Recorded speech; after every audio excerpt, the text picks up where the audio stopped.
pemberian materi seperti ini, itu nanti akan ada yang tertutup karena ada permintaan annotate seperti itu, sehingga agak sedikit mengganggu pemberian materinya. Jadi mungkin itu. Oke, Bapak semua, sekarang sudah saatnya kita mulai. Saya akan rekam materi ini.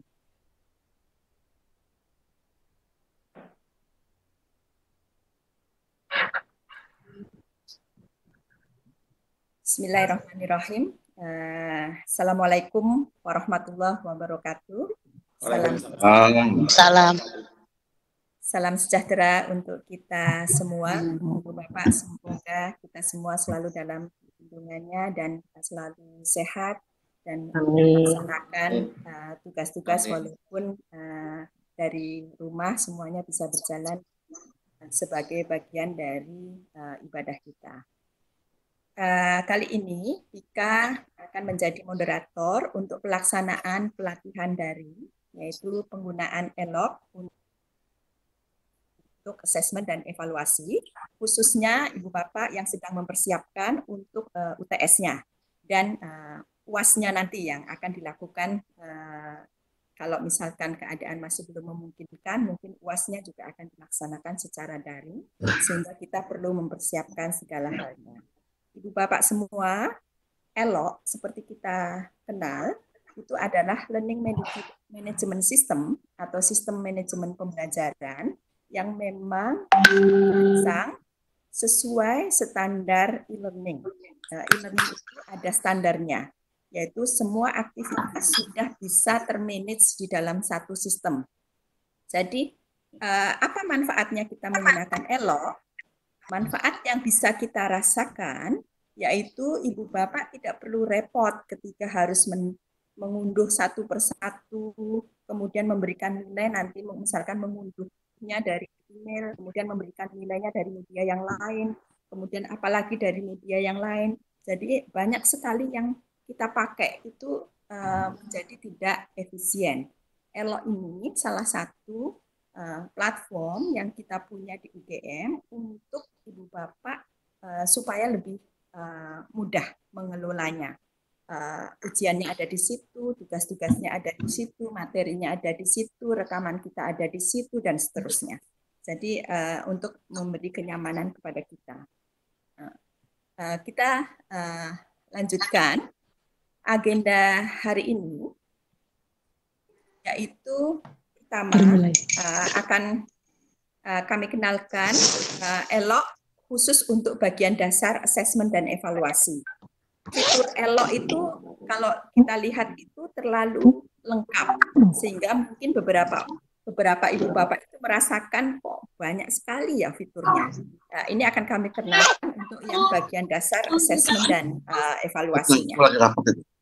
Kemudian sesi yang kedua itu nanti akan disampaikan oleh Dr. Dito. Dr. Dito akan menyampaikan terkait dengan UTS yang oleh Dr. Dito lakukan, yaitu menggunakan pilihan ganda. Kemudian nanti diteruskan dengan sesi diskusi. Sesi yang ketiga, yaitu kaitannya dengan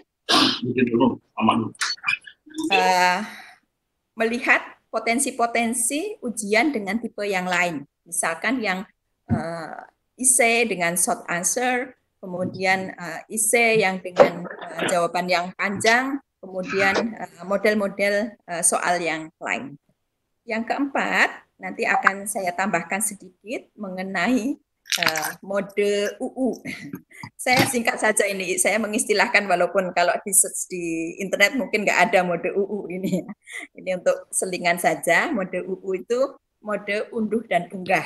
Jadi nanti mahasiswa mengunduh tugasnya apa, kemudian mengunggah hasil tugasnya, kemudian kita beri penilaian. Kemudian kita teruskan dengan sesi diskusi. Kemudian nanti sedikit review materi. Jadi ada 4 sesi utama dan masing-masing akan kita rekam per bagian supaya tidak terlalu panjang.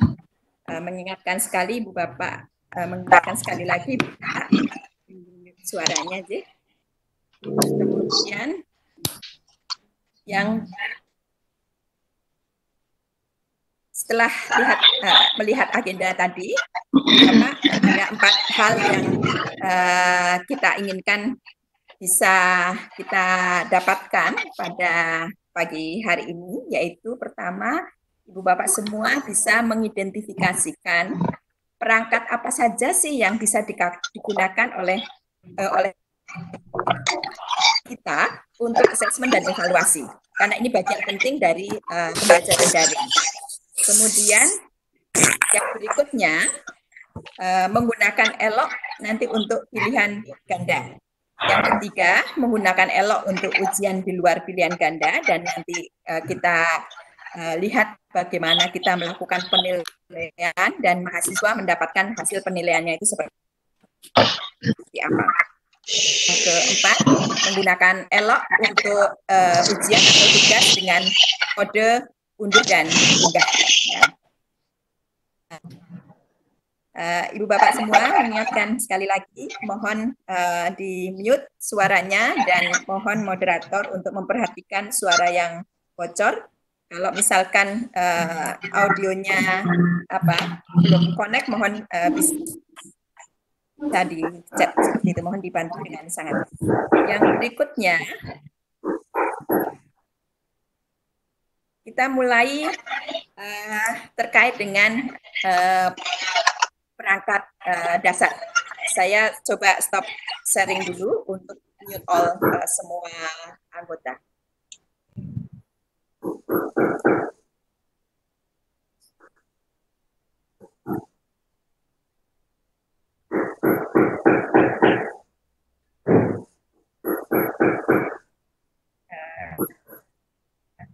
Mohon teman-teman untuk melihat kalau ada suara bocor, kemudian tim moderator mohon melihat untuk yang ada suara bocor, kemudian kalau memang audionya tidak terkonek, mohon izin untuk chat untuk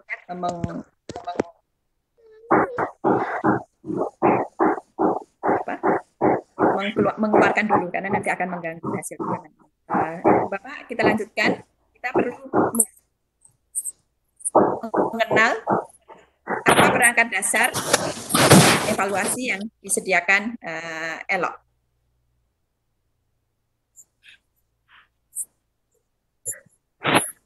Perangkat dasar asesmen dan evaluasi yang disediakan ELOK kami buat sederhana seperti ini.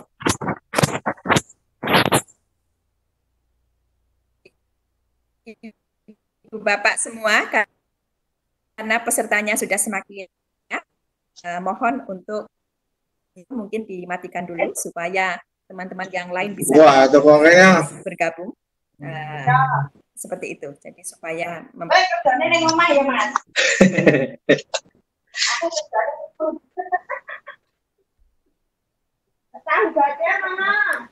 baik Ibu Bapak, kita lanjutkan.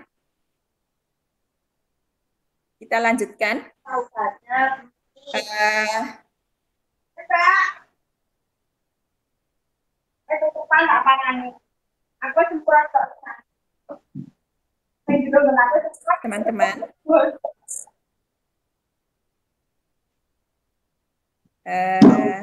sebentar ya Ibu Bapak, sebentar saya memberikan di teman-teman Vika, saya lupa tadi tidak memberikan host key-nya. Saya akan memberikan host key-nya ke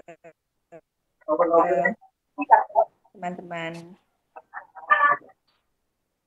Vika. Suaranya putus-putus. Pak Wahyu, sekedap nih Pak Wahyu. Udah. Ini gambarnya Sekedap hilang ya, dan suaranya putus-putus. Anjay. Ibu Bapak, mohon untuk videonya dimatikan saja. Nanti kita modenya pakai mode suara. Mohon videonya dimatikan saja. Saya akan stop sharing sebentar untuk setengah jam sendiri. Iya, untuk memberikan host key ke teman teman-teman Pika. Saya akan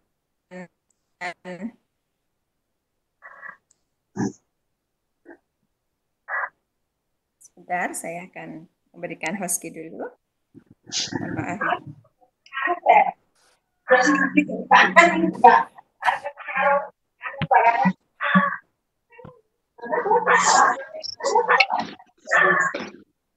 Saya berikan host key-nya dulu ke Pika untuk membantu mute.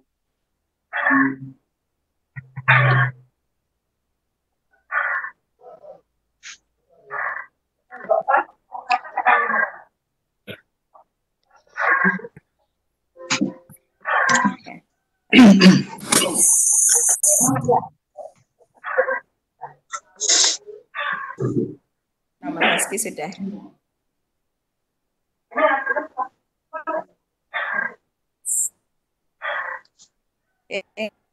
Ibu Bapak semua, Langsine lanjutkan kae ke materi. setting sithik.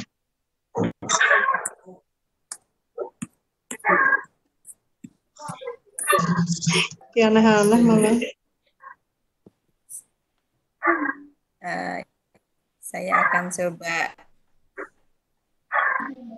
mute all sebentar. Ibu Bapak semua, memang kalau menggunakan Webex Meeting agak terkendala dengan pengelolaan seperti ini tadi. Tetapi kalau kita menggunakan Webex Training, itu kita lebih bisa mengelola. Tetapi ada hal yang tadi kita inginkan, yaitu rekamannya dalam bentuk MP4 supaya kita bisa masukkan ke YouTube channel. Sehingga tadi kita memilih Webex Meeting. Oke, saya akan share sekali lagi perangkat apa yang kita gunakan untuk senjata utama dosen. Ya, Ibu Bapak semua, kita sebagai dosen itu punya senjata yaitu bisa mengubah-ubah. Caranya supaya bisa mengubah-ubah, yaitu kita perlu mengaktifkan turn editing on di gambar roda di sebelah kanan atas. Jadi di roda sebelah kanan atas itu ada simbol roda kuning, itu ada menu untuk hidupkan mode ubah. Nanti ini senjata kita untuk melakukan edit-edit dan menambah aktivitas yang ada di Elok. Jadi perlu kita klik, nanti kalau sudah kita klik, nanti beberapa simbol pensil untuk edit di bagian-bagian materi kita itu akan muncul. Ya, jadi senjata utama kita adalah mode ubah atau turn editing on di sebelah kanan atas. Kemudian berikutnya untuk aktivitas yang assessment. Ibu Bapak bisa melihat itu ada di bagian tambahkan aktivitas dan sumber daya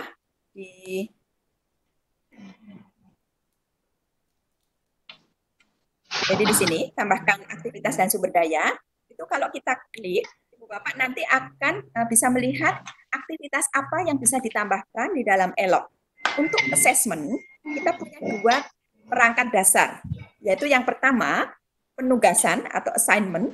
Ini yang model kalau kita UTS-nya itu tugas, kemudian nanti diunggah di Elok. Kemudian yang kedua itu adalah kuis.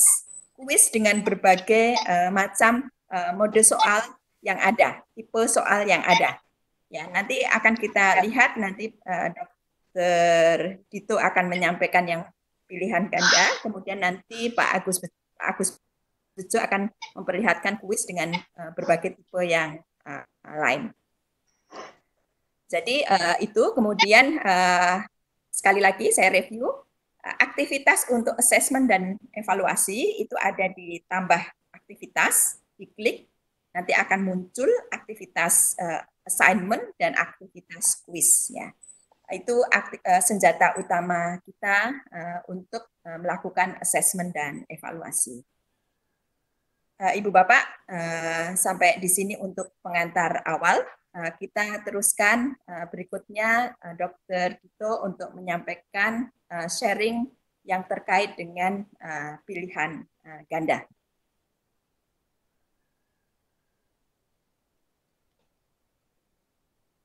Sebentar saya stop recording dulu.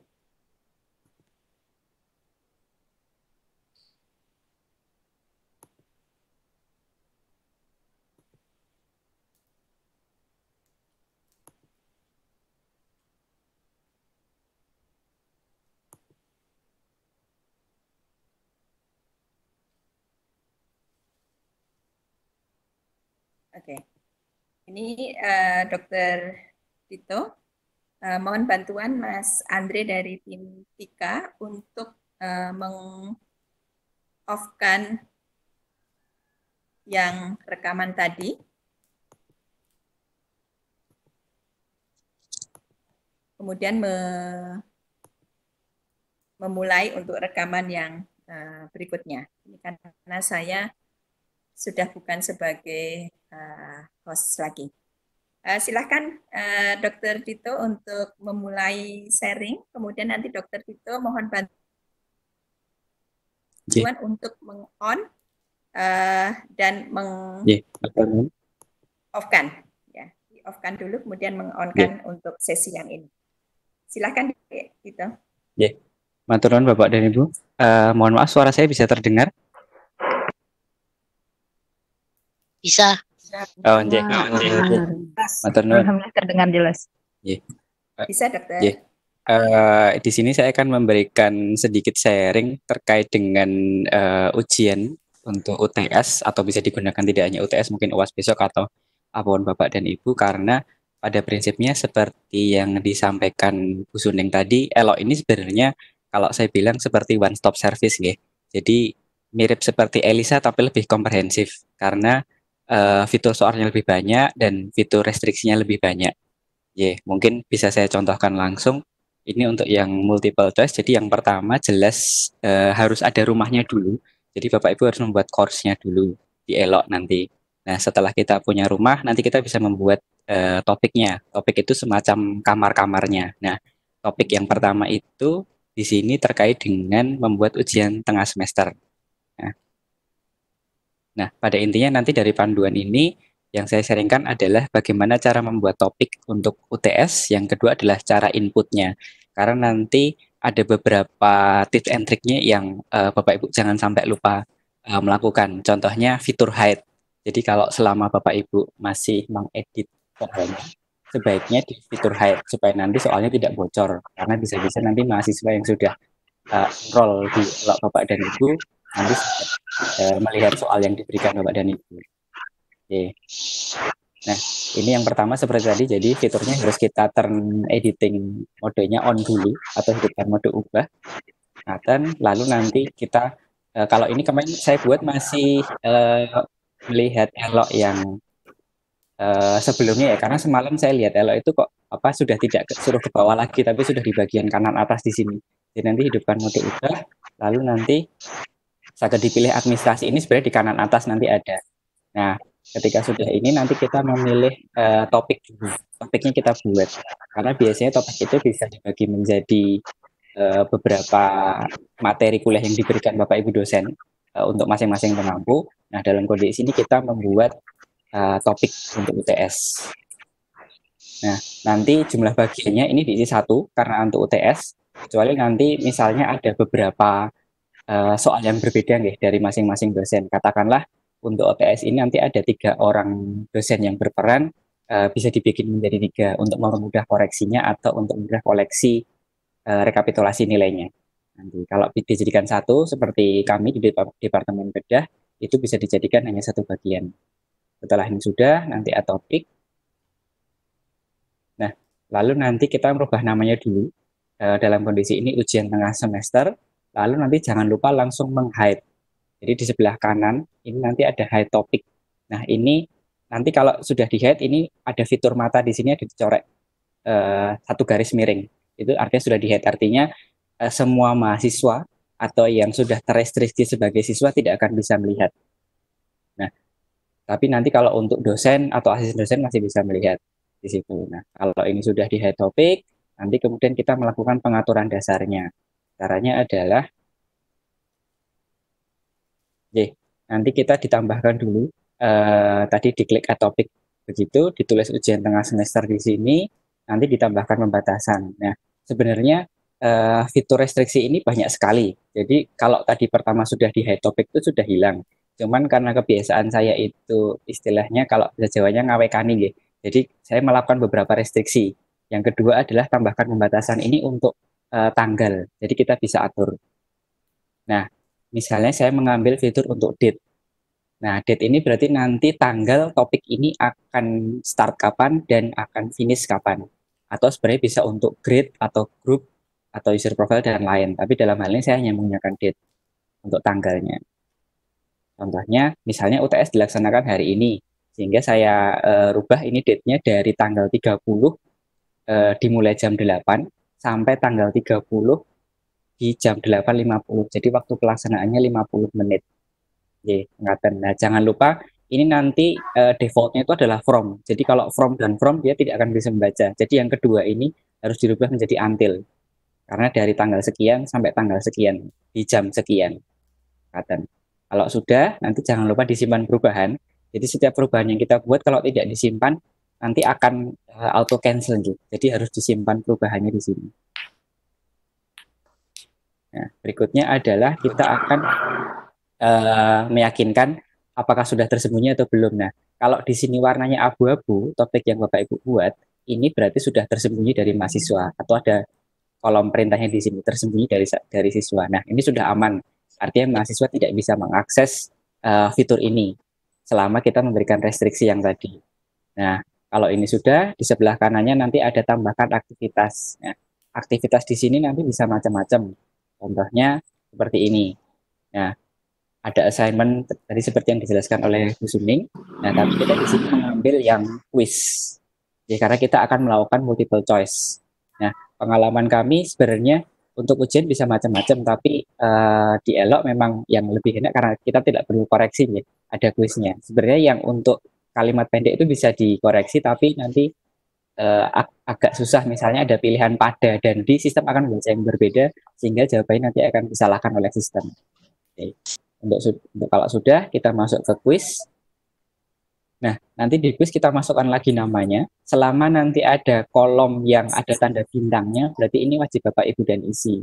Contohnya kalau yang perkenalan di bawah ini sebenarnya semacam deskripsinya ya. Katakanlah ujian dilaksanakan tanggal sekian, jam sekian oleh dosen Sinter Mawon. Nah, itu nanti interupsi ini sebentar, Dr. Dito. Jadi Bu. Ada masukan supaya agak diperlambat sedikit. Supaya tidak terlalu terburu-buru. Terima kasih. Siap, atur nuwun. Saya ulang lagi, ngapunten. Saya agak grogi soalnya partisipannya hampir 200 lebih ya. Biasanya mahasiswa 180, ini 200 orang soalnya. Saya kembali ke sini. Jadi berikutnya, ini untuk perkenalan atau deskripsi, itu tidak harus diisi. Tapi kalau Bapak Ibu mau ngisi, bisa untuk informasi UTS-nya. Semisal dosen siapa saja, soalnya ada berapa, kemudian dilaksanakan jam berapa, itu bisa diisikan di sini. Nah, kalau ini sudah, nanti kita ke bawah lagi. Nah, ada timingnya. Nah, ini fitur restriksi berikutnya. Tadi kan sudah ada hide topic, kemudian ada tanggal topik dibuka tanggal berapa. Sekarang ada fitur restriksi soalnya lagi. Nah, ini yang saya bilang tadi dari awal, fitur restriksinya banyak sekali sehingga mempermudah kita untuk handle-nya. Nah, ini timing saya setkan seperti yang di awal tadi. Dibuka dimulai tanggal berapa dan diakhiri jam berapa.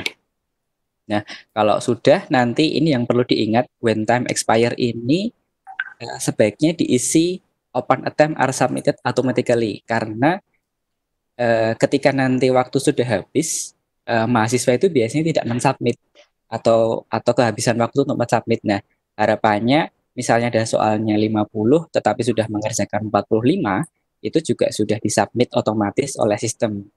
Karena nanti kalau mahasiswa tidak mensubmit, otomatis tidak mengikuti ujian. Jadi ini di set open attempt are submitted automatically.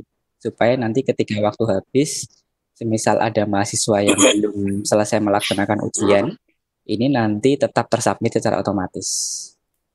Oke. Nah, Berikutnya di sini untuk percobaan menjawab. Nah, ini sebaiknya diberikan 1 kali. Kenapa? Ada pilihan bisa 2 kali, bisa 3 kali atau berapa, tapi ini ketika nanti di akhir kalau diperbolehkan katakanlah 2 kali, artinya setelah mahasiswa submit di awal, kalau Bapak Ibu nanti lupa meng-hide fitur jawaban yang diberikan, itu mahasiswa masih bisa mengulang untuk ujiannya. Jadi kalau ini di set 1 kali, ini mahasiswa hanya dibolehkan attempt 1 kali, atau hanya boleh dilakukan melaksanakan ujian 1 kali. Nah, ini untuk pembatasannya supaya mahasiswa tidak berulang kali melakukan ujian. Kecuali memang Bapak Ibu menginginkan mahasiswa bisa mencoba beberapa kali. Ya, tapi kalau UTS mungkin hanya dibuat 1 kali. Ya. Nah, kemudian layoutnya. Nah, ini monggo dari Bapak Ibu monggo mau diatur seperti apa. Kalau ini new page every question itu artinya mahasiswa harus mengklik next page untuk soal berikutnya. Bisa diatur 1 page itu nanti 10 soal misalnya langsung tampil. Nah, pertimbangan saya kalau kami di Departemen Bedah itu sebisa mungkin membatasi mahasiswa aja, karena sekali kita mengupload soal, tugas atau materi berarti itu sudah tersebar di dunia maya. Nah, artinya kalau misalnya ini dibuat every question, dibuat 1 page itu semua soal, sekali mahasiswa itu screenshot, otomatis soalnya dapat semua. Nah, tapi kalau dibuat every question nanti harus membahas soalnya sendiri, kemudian harus mikir screenshot, harus mikir jawabannya apa. Nah, itu akan membuat susah sehingga harapannya konsentrasi mahasiswa itu mengerjakan soal ujiannya. Tapi monggo, ini diatur dari Bapak Ibu, boleh mau new page-nya itu 1, 2 soal atau every question itu boleh. Nah, yang penting di sini question behavior-nya. Ini sebaiknya shuffle itu dibikin ya. Kenapa? Karena nanti masing-masing gawe mahasiswa, artinya misalnya ada 3 mahasiswa menggunakan laptop, iPad, kemudian handphone.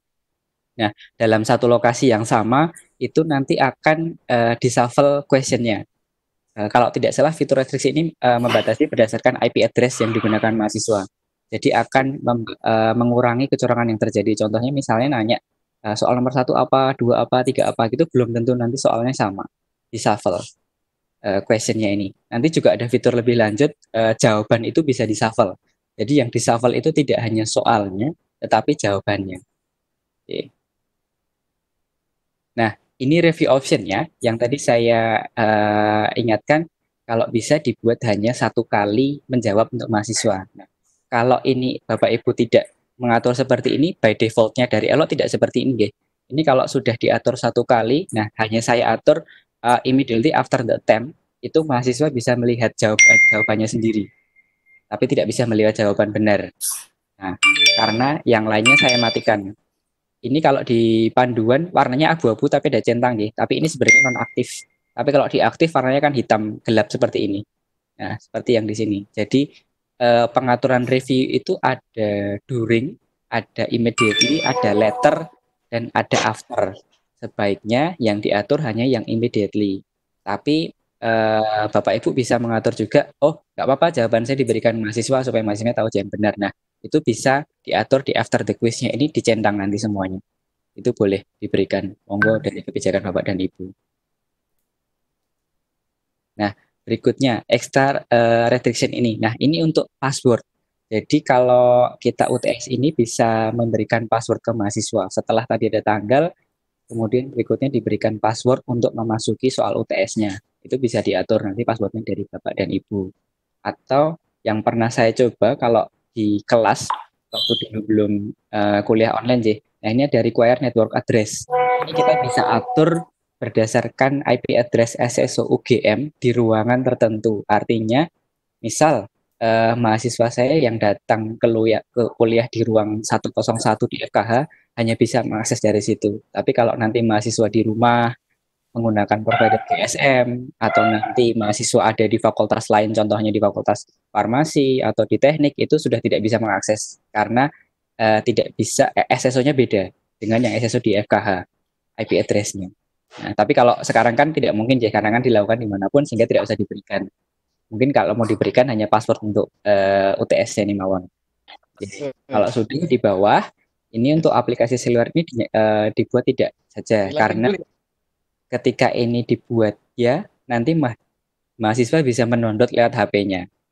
Nah, biasanya kalau setiap fitur di Elok itu nanti ada tanda tanya ini Bapak Ibu. Kalau Bapak Ibu nanti belum tahu atau belum paham, ini bisa diklik, nanti ada penjelasannya. Nah, berikutnya ketersediaan. Nah, ini restriksi lagi. Banyak sekali restriksinya. Jadi untuk mengamankan soalnya, nah ini ketersediaannya saya sembunyikan dari siswa. Nah, ini yang jangan lupa, nanti ketika hari H atau sebelum hari H itu sebaiknya ini sudah ditampilkan. Ini kan ada drop down menu, nanti Bapak Ibu bisa pilih ditampilkan supaya mahasiswa bisa mengerjakan besoknya. Oke. Nah, kalau nanti Bapak Ibu sudah cukup mengatur, itu simpan dan kembali ke kursus. Jadi pada prinsipnya selama Bapak Ibu masih mengatur, saya ingatkan kembali sebaiknya fitur hide itu tetap aktif. Karena ini menjaga kerahasiaan materi atau soal yang ingin Bapak Ibu sampaikan ke mahasiswa. Nah, kalau sudah nanti tampilannya seperti ini, tetap ini hide. Tapi sebenarnya Bapak Ibu masih bisa mengedit, tapi tersembunyi dari siswa. Oke, ini mungkin yang sesi pertamanya. Nah, ini yang kedua untuk input soal. Nah, tadi setelah kita membuat topiknya, atau itu istilahnya kamarnya sih. Nah, sekarang kita membuat jendelanya, membuat pintunya. Nah, itu yaitu subtopiknya. Kita ngisikan topik tadi. Nah, caranya adalah ini. Subtopik yang Bapak Ibu buat soal UTS semester genap. Nah, ini Bapak Ibu klik nanti di sini. Nah, ini contoh fitur deskripsi yang tadi saya bilang ini atau perkenalan ya. Tidak boleh dimasukkan, boleh tidak. Ini contohnya saya memberikan penjelasan sedikit. Jadi materinya ada 3 dosen, masing-masing soalnya ada kodenya masing-masing dosen. Kemudian pelaksananya kapan, hari, tanggal, dan waktu. Nah, ini sedikit saya berikan panduan untuk mahasiswa mengerjakannya, semacam TOR atau bagaimana cara mengakses ujian ini, apa passwordnya, bagaimana pelaksanaannya, kemudian sebaiknya menggunakan web browser Google Chrome atau macam-macam seperti itu. Itu bisa diatur oleh Bapak Ibu. Nah, kalau sudah kembali ke tadi, ini diklik ya untuk soal ini. Kalau sudah diklik, nah nanti ada pilihan seperti ini. Nah, edit quiz atau back to course. Nah, Bapak Ibu nanti memilih yang edit quiz. Nah, ketika Bapak Ibu klik di edit quiz, nah nanti bisa masuk ke fitur ini. Nah, nanti yang pertama adalah Bapak Ibu menginputkan nilai tertingginya atau nilai maksimal. Contohnya karena di sini ada 3 dosen dan total soal adalah 50, masing-masing poinnya nilainya 2, sehingga kita set aturannya adalah 100. Sehingga nanti nilai tertinggi, nilai paling tinggi mendapatkan nilai 100 dari 50 soal tersebut. Nah, ini ada shuffle question tadi ya. Jadi ini dicentang juga karena fitur defaultnya adalah kosong. Nah, sebaiknya nanti ini dicentang supaya nanti mahasiswa itu mendapatkan urutan soal yang berbeda. Oke. Kalau sudah, nanti kita masuk ke fitur add. Nah, ini untuk menambahkan soal Bapak dan Ibu. Ketika nanti masuk ke sini, klik yang a new question. Ini bisa diklik di sini. Nah, untuk setiap menginputkan soal, nanti harus a new question di sini. Nah, ini kalau sudah kita klik, nah, ini pilihan soalnya. Jadi, kalau di ELISA tidak ada seperti ini ya, jadi hanya quiz dan artinya pilihan ganda dan IC untuk tugas. Nah, kalau di sini fiturnya banyak sekali, bisa pilihan ganda, true and false, matching, dan macam-macam. Ada mencocokkan gambar itu juga bisa. Nah, dalam hal ini saya akan menjelaskan terkait yang pilihan ganda. Jadi masuk ke pilihan ganda, nanti masuk ke tambah. Kalau sudah, nah nanti ini diisi. Nah, pertama adalah nama soalnya. Kenapa saya isi dan itu adalah kode saya di Anggoro. Jadi saya berikan kode seperti ini supaya nanti di bank soal itu saya ketika meretrack soalnya lebih mudah.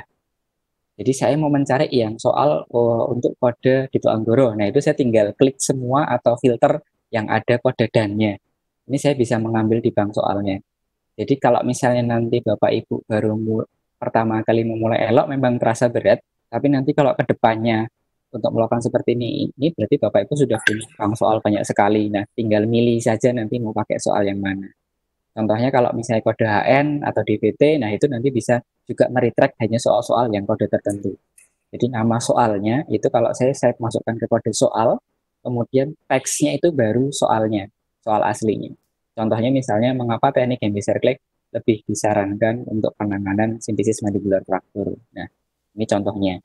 Di sini Bapak Ibu tidak hanya bisa memasukkan kalimat, artinya misalnya ada gambar. Oh, ini gambar alat apa? Itu bisa. Atau video. Kondisi seperti ini disebut apa? Itu bisa.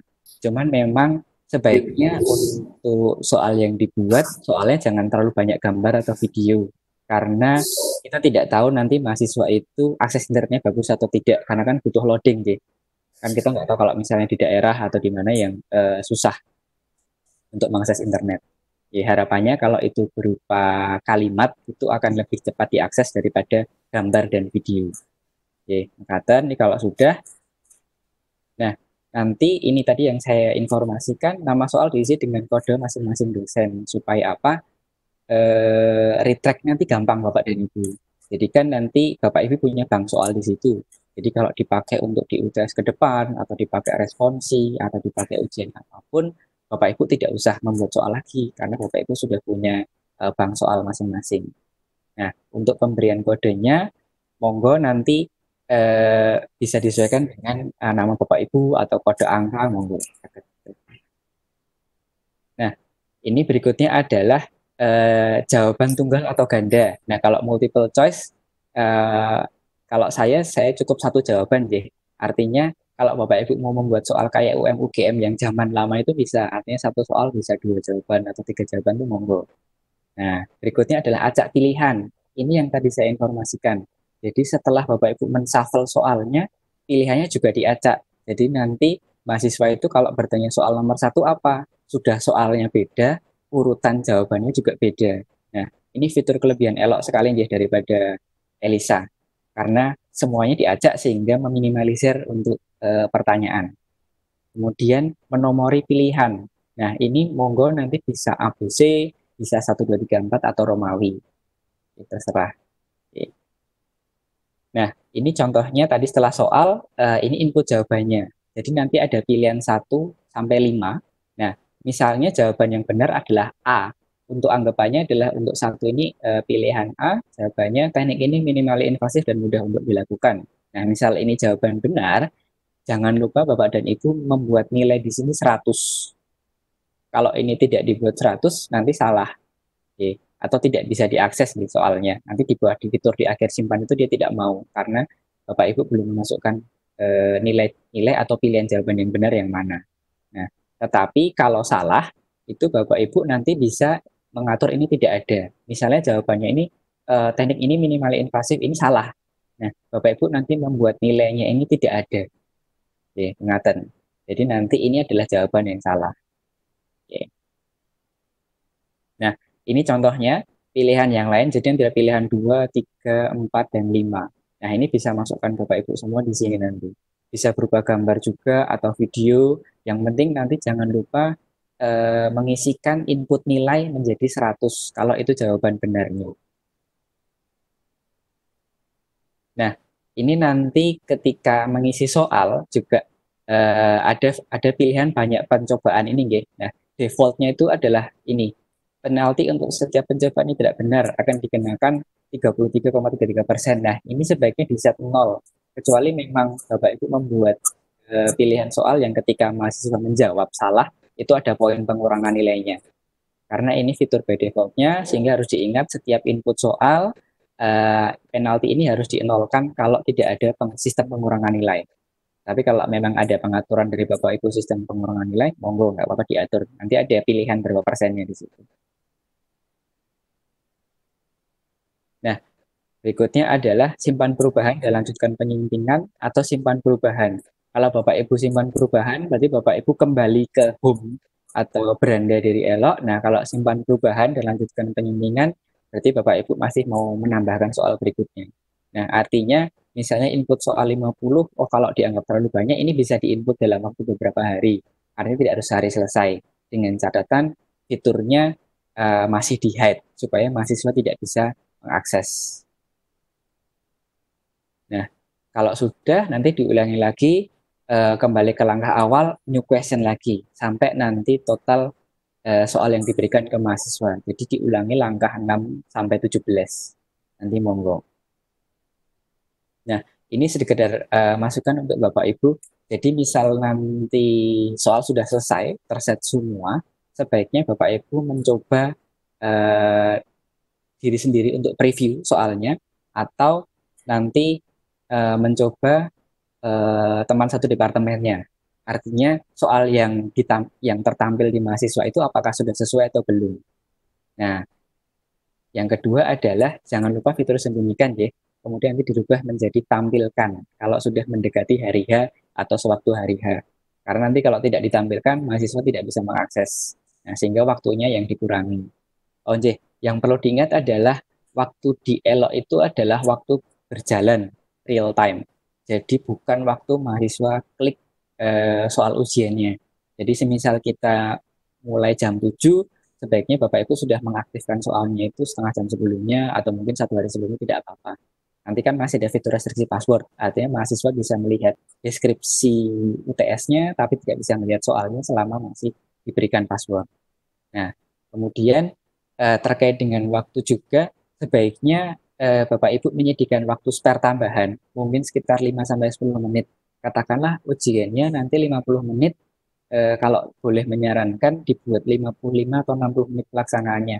Karena kita tidak tahu nanti mahasiswa itu ada gangguan jaringan, atau ada bottleneck, atau nanti misalnya listriknya mati sehingga laptopnya mati, itu harus mengulang lagi dari awal, kita nggak tahu. Jadi sebaiknya nanti diberi waktu tambahan lebih, mungkin 5 menit sampai 10 menit maksimal. Oke. Yang terakhir adalah, nah Bapak Ibu itu bisa mengganti perannya menjadi mahasiswa. Jadi pengen lihat yang mahasiswa lihat nanti seperti apa. Nah itu nanti ke fitur yang paling atas, nanti di drop down menu ini diklik, ada ganti peran menjadi. Nah ini Bapak Ibu bisa mengganti peran menjadi mahasiswa, sehingga nanti hanya melihat yang mahasiswa lihat, gambarannya seperti apa. Itu untuk dialog. Mungkin mengatakan materi yang bisa saya sampaikan, semoga bisa menjadi sharing materi untuk Bapak dan Ibu semua. Terima kasih Dr. Dito, kita berikan applause untuk Dr. Dito. Ibu Bapak semua, sebelum meneruskan ke Pak Agus Bejo, kami mengingatkan karena pesertanya sudah semakin banyak, mohon Ibu Bapak menonaktifkan videonya supaya suaranya tidak putus-putus seperti itu. Kemudian sambil dipersiapkan Pak Agus Bejo untuk menyiapkan materi ujian yang selain pilihan ganda. Dari semuanya nanti akan saya coba rangkum demo langsung secara sekilas, yaitu terkait dengan logikanya saja, logik untuk melakukan pengaktifan di ELO. Jam 9.53. Monggo Pak Agus Bejo. Baik, terima kasih Bu Suning. Testing dulu, apakah suara saya sudah masuk? Jelas. Sudah masuk. Baik, terima kasih. Saya mohon izin mulai. Assalamualaikum warahmatullahi wabarakatuh. Waalaikumsalam warahmatullahi. Ya, Bapak dan Ibu sekalian, ini mohon maaf nanti materi saya mungkin tidak spesifik hanya ke pembuatan materi ujian dalam bentuk kuis dengan tipe yang beragam, tapi saya agak sedikit konsep gitu ya tentang penggunaan fitur yang ada di ELO, lebih spesifiknya activity. Nah, ini saya tampilkan dulu file PPT-nya. Ya, sudah bisa dilihat ya Bapak Ibu sedaya. Sudah Pak. Sudah. Nah, jadi singkatnya saya ini sebetulnya sifatnya sharing aja, karena terus terang fitur ELO itu cukup banyak dan luas, jadi tidak 100% saya menguasai. Barangkali ada Bapak Ibu yang lain yang sudah mencoba juga, ada hal lain yang lebih tahu dari saya, tentu sangat mungkin sekali. Nah, ini saya akan sharingkan pengalaman saya menggunakan activity bentuk kuis untuk asesmen dan evaluasi LO. Nah, ada 4 hal yang ingin saya sharingkan. Seperti Bapak Ibu ketahui, setiap kita mengajar, setiap mata kuliah, tentu kita akan mendefinisikan learning outcome. Apa saja yang akan dicapai oleh mahasiswa setelah menyelesaikan satu mata kuliah tertentu. Nah, di sini nanti ada 4 langkah, ada 4 hal yang bisa kita rangkum dalam penggunaan fitur ELOC, activity, quiz maupun assignment. Yang pertama, nanti akan saya tunjukkan bagaimana membuat definisi learning outcome yang ingin kita harapkan dari setiap mata kuliah. Yang kedua, itu kita bisa memilih berbagai metode asesmen. Saya tunjukkan 2, tapi fokusnya nanti ke yang kuisnya saja. Lalu yang ketiga, setelah kita punya atau memilih metode asesmen, kita bisa memappingkan asesmen ini untuk mengukur LO yang mana. Jadi, kita akan lakukan pengaturan asesmen untuk tiap target learning outcomes-nya. Dan yang terakhir, ini adalah laporan asesmen. Dengan ELO, kita tidak perlu melakukan secara manual. Semua asesmen yang sudah dilakukan itu bisa muncul reportnya dengan sangat baik dan bisa kita ambil dengan segera sehingga membuat kita nyaman dalam melakukan evaluasi mata kuliah tertentu gitu. Nah, saya akan mulai dengan yang pertama. Saya berikan ilustrasi contoh. Ini adalah mata kuliah yang saya ampu 3 semester yang lalu, yaitu semester Gasal 2018, yang kebetulan saya memulai pertama kali menggunakan ELOC. Pertama kali saya menggunakan full ELOC. 6 mata kuliah yang saya ampu di semester Gasal 2018, semuanya saya sajikan di ELOC. Mahasiswa bisa mendownload materi, penugasan maupun kuis-kuisnya, dan grading saya sangat terbantu dengan sistem ELOC ini. Nah, saya akan ambil satu contoh mata kuliah yang paling atas. Ini adalah selected topic on electrical engineering. Nah, seperti saya sampaikan tadi, setiap mata kuliah kita harus mendefinisikan LO-nya. Nah, kebetulan saya mendefinisikan 4 LO untuk mata kuliah ini. LO yang pertama misalkan LO1, student understand the concept of compiler, dan seterusnya. LO yang kedua, ketiga, dan keempat, Bapak Ibu bisa baca singkat, tapi mungkin ini tidak sesuai dengan bidangnya, jadi tidak bisa dipahami dengan mudah. Intinya saya punya 4 LO. Nah, kalau saya sudah mendefinisikan seperti ini, langkah yang pertama adalah kita harus meng-create atau membuat learning outcome-nya di ELOC. Nah, langkahnya ini singkat, hanya ada 2 slide. Yang pertama, kita harus masuk menu administrator. Jadi, barangkali tidak semua Bapak Ibu memiliki akses ke administrator. Karena ya privilege itu berbeda. Nanti kalau menghendaki untuk membuat learning outcome, mungkin bisa menghubungi ke Pika. Apakah akses ke administrator bisa diberikan. Nah, langkahnya ini singkat saja. Pertama, kita masuk ke administrator, lalu pilih menu set administration. Selanjutnya kita select advanced features, lalu berikutnya kompetensi, dan yang paling akhir adalah kompetensi framework. Jadi kita akan membuat definisi learning outcome-nya di sini, kompetensi framework.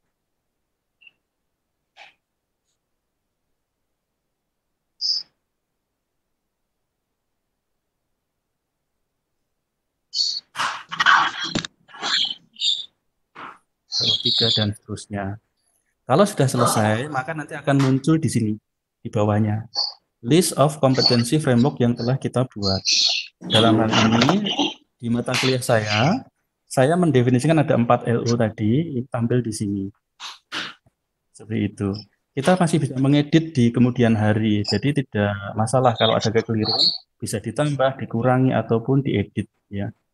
Nah, ini langkah pertama kita meng-create kompetensi framework-nya. Nah, ini tampilannya kalau Bapak Ibu klik add kompetensi framework, nanti akan muncul seperti ini. Pada intinya kita diminta memasukkan nama LO, misalkan LO1, lalu deskripsinya apa, misalkan students understand the concept of compiler, dan seterusnya. lalu kita kasih ID yang unik di situ, ini kebetulan kode mata kuliahnya, lalu 01 itu LO1. Nah, di bawahnya nanti akan ada tampilan seperti ini. Kalau Bapak Ibu menghendaki detail informasi dari LO, bisa membuat definisi, misalkan ini kan ada taksonomi ya di level-level LO itu. Level 1 itu akan kita ambil misalkan konsepnya saja. Level 2 understanding dan seterusnya itu sangat detail. Tapi bagi saya karena ini tidak diperlukan saat ini, boleh saja diabaikan dulu. Jadi di skip saja. Nah, ini sudah selesai Bapak Ibu. Hal pertama yang harus kita lakukan membuat learning outcome sudah selesai. Nah, berikutnya kita akan melakukan pemilihan metode assessment. Assessment itu banyak macamnya. Tapi di ELO secara garis besar yang paling umum digunakan itu ada 2. Yang satu assignment atau penugasan, lalu yang kedua quiz. Ya. Apa bedanya? Ini saya buat poin-poin pentingnya ya.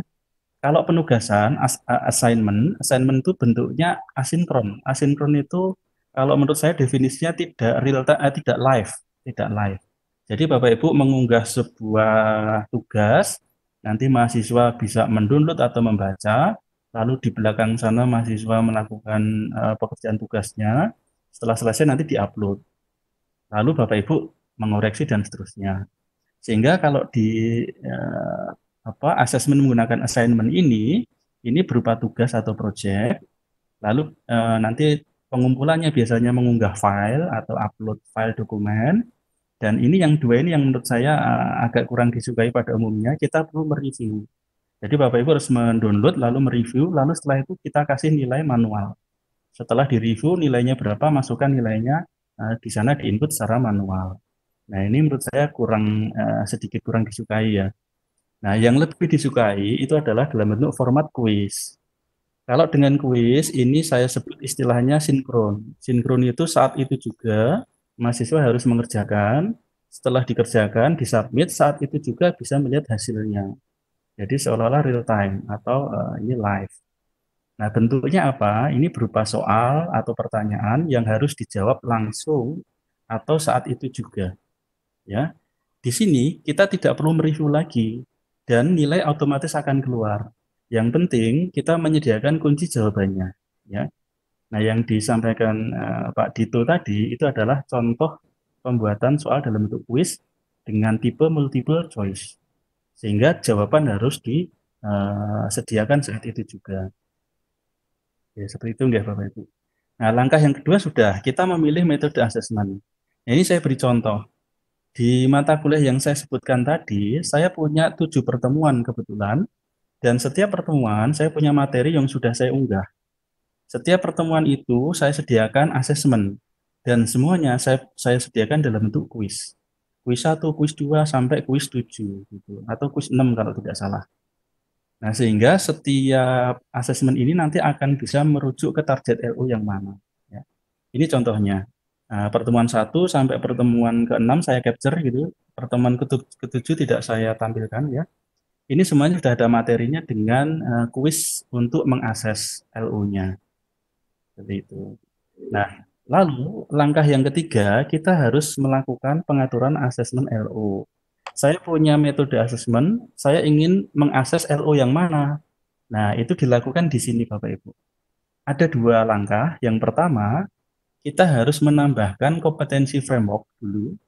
Tadi kita sudah bikin di langkah pertama, ya. Lalu yang kedua, nanti kita akan memilih LO-nya untuk setiap asesmennya. Jadi langkah pertama, caranya bagaimana? Di menu mata kuliah Bapak Ibu, nanti akan muncul seperti ini, ya. Nah, lalu pilih bagian kompetensis. Ya. Setelah kita klik, nanti klik tombol Add Competency to Course. Setelah itu pilihlah kompetensi framework yang sudah kita buat sebelumnya, yaitu di langkah 1 tadi. Nah, di langkah 1 kan kita udah bikin kompetensi framework untuk mata kuliah kita. Nah, kita pilih saja itu sebagai kompetensi framework untuk mata kuliah kita. Nah, ini artinya kompetensi framework sudah masuk ke mata kuliah kita. Nah, selanjutnya tahap yang kedua itu mendetailkannya. Kalau saya sudah punya banyak kuis atau punya banyak assignment, saya ingin mengakses LO yang mana. Nak kon pilih zamane Jokowi no. Nah, kita bisa mengeset di sini Bapak Ibu. Ketika kita membuat kuis atau assignment baru, nanti akan ada muncul di paling bawah. Tadi Pak Dito sudah menampilkan sebelumnya. Di bagian ini ada menu kompetensis. Nah, defaultnya kan kosong deh. Nah, kalau Bapak Ibu sudah menambahkan kompetensi framework di tahap yang ini tadi, maka nanti akan muncul pilihan ini. Ada LO1, LO2, LO3, dan LO4. Nah, kita pilih untuk kuis ini mengukur LO yang mana. Gitu. Nah, kita bisa menggunakan untuk 2 LO atau 3 LO sekaligus. Nah, tapi kalau pengalaman saya lebih mudah setiap assessment itu mengukur 1 LO saja. Nanti memudahkan reporting dan menganalisa. Ya, seperti itu. Nah, jadi kita sudah punya 3 langkah ini. Menentukan, membuat kompetensi framework sudah. Lalu yang kedua tadi memilih metode assessment. Lalu yang ketiga pengaturan assessment LO. Nah, ini saya beri contoh di tempat saya. Nah, ini contoh. Mata kuliah saya tadi ada 4 LO. LO yang pertama itu kebetulan saya akses pakai kuis 2. Lalu LO2 saya akses pakai kuis 3. Seperti itu. LO3 seperti ini, saya akses pakai kuis 4 dan 5, ada 2 kuis. LO4 saya akses pakai kuis 6, seperti itu. Nah, ini kan memudahkan. Saya bikin bermacam kuis, masing-masing kuis ini akan menguji LO yang mana, seperti itu. Nah, ini rekapnya. Asesmen keseluruhan itu muncul di menu gradebook. Kita bisa melihat dengan baik bagaimana peta asesmen kita. Kebetulan yang saya pakai untuk mengakses itu kuis 2, 3, 4, 5, 6. Dengan bobot masing-masing by default itu rata. Nah, Bapak Ibu boleh aja memboboti berbeda. Di sini saya bikin rata. Kebetulan saya punya 2 jenis atau kategori asesmen. Yang pertama itu namanya kuis, yang kedua itu exam. Di mana kuisnya ada kuis 2 sampai 6 dan examnya ada midterm atau UTS dengan final exam atau UAS. Nah, masing-masing kategori saya beri bobot 50% di sini, 50% di sana. Nah, ini semua adalah aturan untuk rekapitulasi asesmen keseluruhan. Dan nanti kita bisa juga men-setting yang namanya grading rule atau pengaturan grade. Kalau kita pilih misalkan ya nilai A itu jika nilainya di atas 89% dan seterusnya, atau di atas 85%, 85, lalu di bawahnya B+, di bawahnya B dan seterusnya.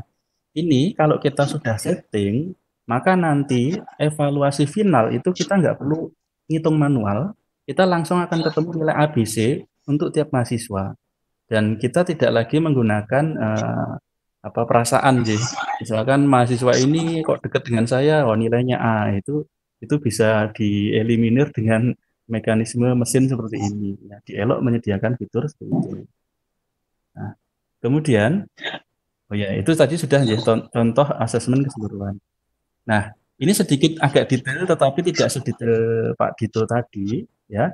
Untuk asesmen yang populer atau yang paling saya sukai itu adalah kuis, karena dengan kuis ini soal dan jawaban bisa di-review secara otomatis oleh mesin. Nah, kita akan bisa menggunakan banyak tipe soal ya. Di kuis ini kalau kita klik nanti akan ada banyak pilihan, mau multiple choice, tadi sudah dibahas detail oleh Pak Dito, mau true false, mau matching, short answer, dan seterusnya, banyak sekali. Nah, ada beberapa kelebihan yang terus terang saya lebih menyukai ini karena nilai otomatis di-generate oleh mesin. Ya. Yang pertama, kita akan membuat soal atau pertanyaan dengan berbagai macam tipe, bisa macam-macam. Yang kedua, soal itu bisa ditampilkan secara random. Tiap mahasiswa itu bisa memiliki tampilan nomor urut yang berbeda-beda. Tadi disinggung Pak Dito juga. Kalau ada dua mahasiswa mengerjakan bersamaan, sebelah-sebelahan, itu soal yang muncul bisa berbeda-beda. Sehingga kalau mau contek-contekan itu harus meluangkan waktu lebih banyak. Padahal kalau waktu kuisnya terbatas, maka waktunya akan habis untuk ngobrol. Nah, itu mengurangi kerjasama ketika mengerjakan kuis di rumah yang tidak bisa kita pantau. Lalu berikutnya, kita bisa menjadwalkan juga dengan fleksibel, periode waktunya berapa lama, kapan akan aktif, ya. Kemudian kita harus membuat kunci di sini, tapi kunci ini kan dibuat sekaligus ketika membuat soal ya. Sehingga begitu kunci dibuat, maka penilaian akan muncul secara otomatis. Nah, satu hal yang menjadi kekurangan di sini, khusus untuk tipe esai, itu belum bisa dilakukan secara otomatis. Ya, kapan itu saya pernah mencari mahasiswa untuk membantu membuat plugin untuk Elo ini mengerjakan algoritma untuk melakukan penilaian esai. Jadi kalau ada soal esai, nah nanti ada kata-kata kunci tertentu, nanti dengan algoritma artificial intelligence gitu, maka bisa memberi skor nilainya 70 atau 80 atau 90, yang skor itu langsung kita inputkan ke sistem secara otomatis. Nah, saat ini belum ada. Hanya itu menjadi peluang terutama untuk bidang-bidang teknik elektro ya. Nah, sehingga kalau Bapak Ibu tidak ingin mereview manual, maka sebaiknya sementara ya menghindari esainya dulu. Seperti itu. Oke, ini tampilan contohnya. Untuk tipe multiple choice atau true false itu kira-kira seperti ini ya. Nah, kalau saya punya soal benar salah, itu nanti akan tampil ada dua opsi radio button, milih benar atau salah. Dan kunci jawaban harus sudah disediakan. Lalu kalau nanti soalnya dalam bentuk multiple choice, kita harus menyediakan opsi jawabannya. A, B, C, D, atau E, atau F, berapapun opsi jawaban tersedia. Tapi untuk defaultnya sih 5 ya, tapi saya selalu menggunakan 4 saja. Nanti jawaban yang benar sudah tersedia, sehingga scoring akan bisa dilakukan otomatis. Nah, ini paling banyak digunakan, true false atau multiple choice. Nah, opsi yang lain yang tidak kalah mudahnya itu yang bisa digunakan secara otomatis itu adalah matching. Matching itu kalau kita dulu sering melihat ketika SD ya, mungkin sekarang jarang. Tapi di pengalaman saya memakainya juga. Jadi dengan matching itu kita sediakan banyak soal dan banyak jawaban, lalu masing-masing soal itu merefer ke jawaban yang mana. Nah, nanti mahasiswa akan memilih jawaban di antara opsi-opsi jawaban yang ada. Sehingga kunci dapat dibuat dengan mudah. Nah, ini contohnya ya. Setiap soal nanti ketika akan milih jawaban ada banyak opsi, tidak ABCD, tapi bisa lebih dari itu. Nah, satu soal harus matching dengan satu jawaban, mencocokkan ya, seperti itu. Nah, teknis menggunakannya sama dengan yang dijelaskan Pak Dito tadi ya, langkah-langkahnya. Hanya saja ketika memilih tipe soal nanti akan ada konsekuensi input yang berbeda. Ya. Kemudian tipe yang berikutnya short answer itu adalah jawaban string yang pendek. Tetapi harus diingat jawaban di sini stringnya harus sama persis dengan kunci yang disediakan. Ya, misalkan jawabannya adalah saya gitu, maka nanti mahasiswa harus menginputkan kata yang sama plek dengan kunci jawaban supaya tidak dianggap salah. Ya. Intinya kunci menentukan benar tidaknya. Tipe yang lain ini ada tambahan, kita juga bisa menginsertkan gambar. Misal soal kita itu memerlukan ilustrasi gambar, kita bisa insertkan gambar di atas soal atau di bawah soal, sehingga mahasiswa bisa membuat memahami soal dengan lebih baik. Ya. Kemudian tipe numerikal. Tipe numerikal itu jawaban dalam bentuk numeris ya, angka. Kalau kita menyediakan jawaban, otomatis kuncinya atau benar salahnya itu sangat ditentukan oleh kuncinya. Numerikal itu bentuknya integer. Kita bisa membuat soal yang jawabannya harus sama plek dengan kunci bilangan integer. Dan ini modenya adalah setiap mahasiswa akan memiliki display soal yang sama. Nah, ada yang lebih canggih sedikit, namanya calculated atau hitungan. Nah, hitungan ini bisa dibuat setiap mahasiswa memiliki soal yang berbeda. Sehingga nanti setiap mahasiswa kalau kerjasama kiri kanan soalnya akan beda. tapi jawabannya berdasarkan formula atau rumusan. Nah, jawabannya sama-sama integer seperti numerical tadi, tapi ini soalnya bisa berbeda antara mahasiswa satu dengan yang lain, ya. Jawabannya basisnya adalah rumus. Nah, ini ilustrasinya. Saya punya variabel namanya data 1, data 2. Jawaban itu kuncinya berdasarkan formula data 1 dan data 2. Nah, di sini contoh jawabannya adalah data 2 ditambah pembulatan dari data 1 dibagi 2. Nah, ini adalah kuncinya. Kalau hasil jawabannya mahasiswa itu bisa berbeda-beda karena soalnya berbeda, maka jawabannya akan mengikuti formula variabel data 1 dan data 2. Nah, selama itu sama, maka jawaban itu akan dianggap benar. Seperti itu. Nah, yang terakhir ini yang esai tadi. Kita bisa membuat soal esai, namun kekurangannya kita masih perlu mereview. Jadi kalau ada soal esai nanti tidak akan muncul skor otomatis. Bapak Ibu perlu mereview lalu memberi nilai untuk setiap soal esai. Kalau soalnya sudah direview dan dinilai, barulah nanti di sistem gradebook tadi hasil akhir asesmen akan muncul. Nah, ini tampilannya ya Bapak Ibu. Yang langkah keempat setelah kita bikin asesmen dan menentukan target LO, maka kita bisa punya rekap laporan asesmen keseluruhan setiap mahasiswa. Kuis 1 berapa nilainya, kuis 2 nilainya berapa, 3, 4, 5 nilainya berapa. Ini semuanya otomatis. Lalu midterm exam berapa, final exam berapa, nanti kita bisa inputkan. Setelah itu kita bisa memantau grading dan capaian kompetensi tiap mahasiswa dengan lebih mudah, ya. Dari sisi mahasiswa juga bisa melihat tampilan seperti ini. Mahasiswa sebelum nilai keluar di akademik itu sudah bisa menebak nilai akhir saya nanti apa. Contoh ini adalah A-. Jadi kalau mahasiswa nanti akan protes itu sudah siap-siap. Dan kita tentunya sudah siap menjawab karena semua penilaian terbuka. Mahasiswa bisa mengukur. Kuis 1, kuis 2 sampai kuis 6 nilainya berapa. Midterm exam dan final exam nilainya berapa. Nah, mahasiswa bisa memantau. Dan terakhir, untuk evaluasi prodi, kita bisa melihat capaian kompetensi untuk tiap mahasiswa, apakah LO1 tercapai, kompeten atau tidak, LO2, LO3, LO4 tercapai atau tidak. Nah, ini semua sudah tersedia di Elo, sehingga bisa membantu reporting. Kalau nanti diminta mana bukti asesmen, kita tinggal print out tadi gradebook tadi. Kalau kita diminta gimana target capaian kompetensi mahasiswa, kita bisa print out kan tampilan ini. Ya.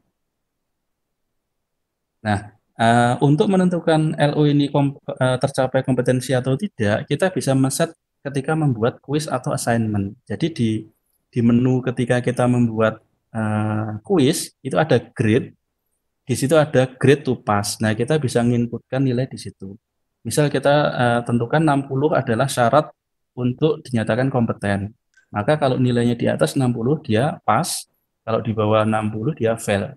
Nah, kita bisa mengevaluasi berapa mahasiswa nanti yang pass LO0, LO1 dan berapa mahasiswa yang tidak memenuhi. Untuk mengevaluasi baik kita pribadi maupun prodi. Ya, saya kira itu yang bisa saya sampaikan Bapak dan Ibu sekalian. Jika ada pertanyaan mungkin nanti Derek Bu Suning ya ada sesi tanya jawab atau tidak, saya ikut saja. Mungkin bisa 1-2 pertanyaan, monggo Ibu Bapak yang mau bertanya dipersilahkan untuk raise hand, angkat tangan, atau mungkin langsung menonaktifkan bagian audionya, atau kita mau teruskan dulu. Izin bertanya Bu Suning. Anjih, monggo silakan. Yang pertama tadi untuk Pak Dr. Iwan Dodi, bagaimana untuk bank soal, seperti apa kita membuatnya. Kemudian untuk Pak Agus Bejo, bagaimana untuk yang tadi kan biasanya standarnya defaultnya 5. Bagaimana menjadikan soal jawabannya cuma 4 saja. Karena rata-rata 5 dan boleh ditambah, tapi mengurangnya seperti apa? Terima kasih, Bu Suning. Terima kasih Pak Agus Bejo dulu mungkin. Silakan Pak Agus Bejo. Ya, Nanti baik. setelah ini Pak Dr. Dito mohon nanti langsung praktek ke halaman eloknya, terus untuk question bank sekilas saja. Monggo Ya, Pak Agus ya. Bejo. Ya. Saya yang agak dengar jelas pertanyaan yang kedua saja. Yang pertanyaan pertama tadi kurang dengar apakah untuk saya atau tidak ya Bu ya. Pertanyaan yang kedua saja yang saya dengar itu untuk menambahkan atau mengurangi jumlah pilihan itu cukup mudah Pak. Kan defaultnya ada 5. Kalau kita menginginkan hanya ada 3 pilihan atau 4 pilihan, ya kita isikan saja pilihan A apa, B apa, C apa, D apa. Yang pilihan 5 itu kosongkan saja. Nanti otomatis akan tampil hanya 4. Nah, kalau ingin lebih dari 5, maka di bawah menu itu akan ada menu tambahkan jawaban. Nah, kita tinggal klik tambahkan jawaban, nanti akan bisa ada 5 jawaban, 6 jawaban, 7 jawaban, dan seterusnya. Singkatnya seperti itu. Matur nuwun Pak Agus Bejo. Silakan Pak Dito langsung share browser ke Elok untuk question bank.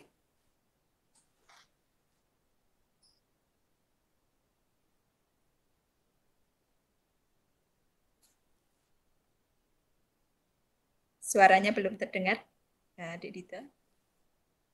Sampun nggih. Bisa. Sampun. Menika yang pertama nanti tetap dihidupkan mode ubah. Ini harus kita aktifkan dulu. Ini kita buka. Nah, nanti kita ke fitur untuk yang bank soal. Ini ada bank soal. Nanti kita klik di sini. Nah, ini sudah ada soal-soal yang pernah kita inputkan. Nah, ini misalnya contoh ada kode angka. Ini karena dulu kita masih trial jadi di awal. Nah, ini ada BD1. BD itu ada kodenya untuk bedah digesti misalnya. Kemudian nanti ada DEN. TI itu berarti dentistry untuk saya, berhubungan dengan gigi. FR itu fraktur misalnya. Ya, jadi ini kode-kode yang tadi saya informasikan misalnya Bapak Ibu mau membuat kode masing-masing dosen. Jadi bisa di-trace dari sini nanti. Nah, ini ada ketahuan yang membuat siapa, kemudian dimodifikasinya terakhir oleh siapa dan jam dan tanggal jam berapa. Ini bisa dilihat semua di bank soal dari course yang Bapak Ibu buat. Mungkin ngaten Bu Suni. Kalau memulainya pertanyaan baru untuk multiple choice di bank soalnya. Kalau untuk pertanyaan baru nanti bisa langsung dari sini, misalnya ini soal tadi. Dan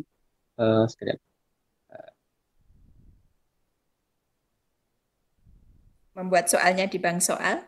Ini ada buat soal baru mereka. Ini bisa. Ya, buat soal baru. Nah, ini kembali ke yang tadi. Dari awal lagi kita mau milih yang mana, misalnya pilihan ganda. Tambahkan.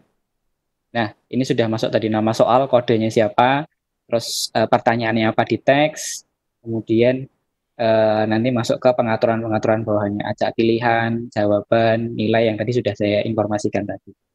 Ya, bisa langsung dari sini. Mudah-mudahan menjawab, sudah jelas, Bu Suning. Satu, Bu, terkait dengan import, apakah dimungkinkan di Elok ini? Misalnya kita ngoleksi soal di luar, kemudian kita impor, itu apakah bisa? Bisa. Di situ nanti nanti di menu import itu ada berbagai macam tipe, mau dari file apa sebelumnya. Kami biasa juga melakukan import dari CSV. Kita buat dulu dari CSV maupun Notepad. Dalam bentuk teks itu juga bisa diimport. Nanti mungkin pada kesempatan yang lain, kalau Ibu Bapak sudah mulai agak familiar dengan Elok, nanti akan kami sampaikan pelatihan yang untuk importnya. Ini ada pertanyaan yang lain? Maaf Bu Suning, sekedar mengkonfirmasi ke Pak Dito. Terkait dengan pembuatan terkait dengan di slide nomor 19 tadi terkait dengan ketersediaan pengaturan modul yang biasanya, kemudian ada kata kunci sembunyikan dari siswa. Apakah nanti ini hanya berlaku ketika kita membuat soal saja gitu, semisal soal sudah dibuat kemudian kita lupa, itu tidak dikembalikan supaya ditampilkan ke mahasiswa, berarti mahasiswa tidak bisa mengakses, begitu Bu? Jadi tadi tujuannya untuk menyembunyikan supaya tidak buru-buru bisa terlihat kalau kita setting gitu. Tapi pada dasarnya soal itu kan ada timingnya, mau kapan diaktifkan. Jadi tadi Iya. untuk menjaga supaya kita tidak pertanyaan saya ragu gini, Bu. untuk show.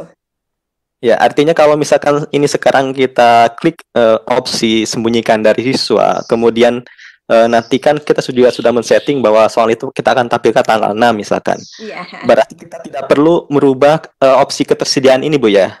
Dengan otomatis dia akan langsung jalan, begitu? Tidak. Jadi kalau tadi show, maka kalau sudah selesai semua mau kita aktifkan harus kalau tadi di hide, maka perlu kita show untuk bisa diakses oleh mahasiswa. Oh, gitu. Berarti ini ketersediaan ini hanya selama pembuatan soal saja, Bu ya? Iya, betul. Oke, baik. Terima kasih, Bu Sini. Iya. Untuk untuk jaga-jaga. Padahal ya sebetulnya kalau timing atau masa aktivasinya sudah tertentu, mahasiswa tidak bisa akses. Nggih, matur nuwun. Injih Ibu, ngapunten. Laras, jadi seperti yang saya sampaikan tadi di awal, kalau saya lebih baik kita ngawekani dari awal, jadi antisipasi ada beberapa restriksi yang kita buat supaya tidak lupa. Jadi nanti waktu mau pelaksanaan baru kita buka restriksinya tadi. Ya. Matur nuwun. Matur nuwun sekali Dek Dito. Mungkin langsung saya review materinya, Ibu Bapak semua. Saya akan perlihatkan. Gimana? Monggo. Untuk Pak Agus, tadi saya melihat yang PLO itu bagus sekali karena kita di UGM kan sedang melakukan modeling, bukan modeling sih, setiap prodi itu berbasis CO atau di situ disebut LO gitu ya. Nah, pertanyaan menariknya adalah ELOC ini apakah sudah terintegrasi dengan SeaMaster sedemikian rupa nilai itu bisa diakses oleh SeaMaster, artinya nilai akhir bisa masuk ke SeaMaster atau sebaliknya, atau nggak tahu gimana. Dan yang kedua adalah mahasiswa bisa mendapatkan nanti report masing-masing CO-nya itu gitu, untuk dipetakan ke PLO, ke learning outcome dari ini agak membingungkan sih istilahnya ya. Kita di ASI ini tuh menggunakan istilah PLO, program learning outcome, kemudian di mata kuliah kita menggunakan istilah CO gitu ya, supaya ada mapping antara PLO dan CO. Itu Pak Irwan tahu persis di situ. Itu yang pertama. Kemudian yang kedua hanya informasi bahwa di tempat kami untuk program koreksi EC sudah ada, yang sekarang juga sudah dipakai oleh SMA yang dibuat oleh Pak Mardani. Mungkin bisa dikontak Pak Mardani untuk mengintegrasikan saja. Suning. Matur nuwun Pak Asarit. Untuk yang kaitannya dengan integrasi dengan SeaMaster, insya Allah langkah-langkah berikutnya akan seperti itu. Selama ini yang kami lakukan adalah model ekspor import terlebih dahulu untuk yang paling mudah. Untuk yang kedepannya nanti seamless untuk masuk ke sana, tetapi mungkin butuh waktu. Sementara ini kami lebih concern pada Ibu Bapak supaya paham atau melihat dulu potensi-potensi yang ada di ELOC seperti itu, Pak Asari. Kemudian untuk yang koreksi, nanti saya coba kontak Pak Mardani.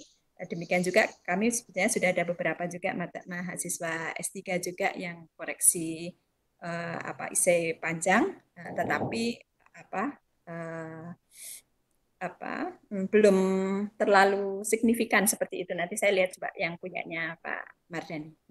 Terima kasih masukannya Pak Asari. Terima kasih.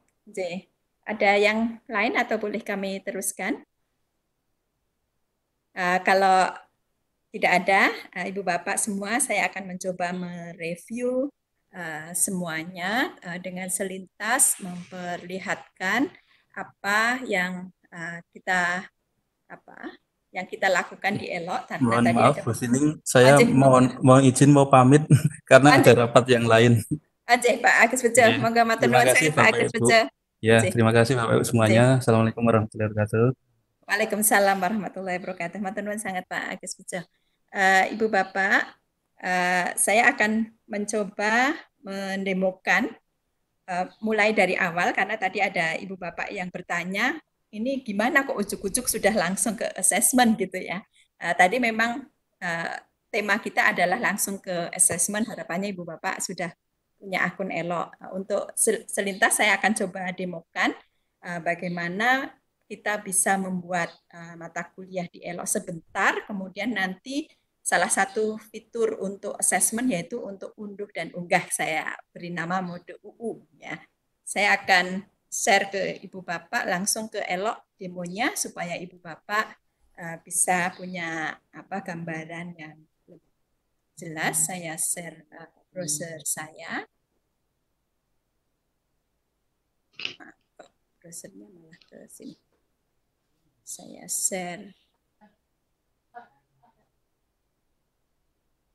share browser Elo. Mudah-mudahan sudah terlihat. Saya sign out dulu supaya Ibu Bapak melihat dari awal. Jadi ini halaman depan elo.ugm.ac.id. Jadi ini adalah Learning Management System atau sistem manajemen pembelajaran berbasis Moodle. Kenapa kita pakai Moodle? Karena Moodle itu standar e-learning yang open source, bisa kita gunakan secara bebas. Kemudian kita custom di dalam server kita. Jadi server ini ada di UGM, ada di DSSDI. Kalau kita masuk, Ibu Bapak, kalau sudah pernah register, maka kita bisa masuk menggunakan SSO. Kemudian Ibu Bapak nanti memasukkan SSO Ibu Bapak, karena ini sudah direkam, sudah bisa masuk ke SSO. Kemudian Ibu Bapak lihat di mata kuliah. Ya. Kalau kemudian di mata kuliah ini Ibu Bapak belum bisa add a new course, mohon Ibu Bapak bisa masuk ke atau bisa email ke pika@ugm.ac.id untuk bisa diangkat sebagai dosen di dalam Elo, karena ada beberapa yang membutuhkan kita upgrade. Kemudian kita add new course,